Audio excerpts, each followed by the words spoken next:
Kamakailan, nagkaroon ng sunod-sunod na mga lindol, kabilang ang isang lindol na may lakas na 7.1 sa Tibet na kumitil ng hindi bababa sa 126 na buhay.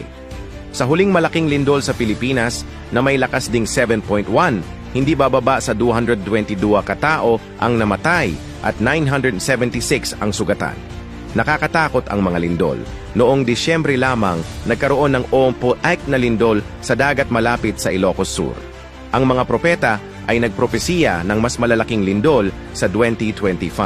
Ito ay nagpapaisip sa atin tungkol sa propesya sa Aklat ng Pahayag, na di nangyari kailanman mula nang magkatao sa lupa isang lindol na lubhang malakas, lubhang kakilakilabot, Pahayag 16:18. Ginagamit ng Diyos ang mga lindol na ito upang tawagin tayo para magsisi. Tanging sa pamamagitan ng pagsisisi tayo makakaiwas sa mga paparating na sakuna.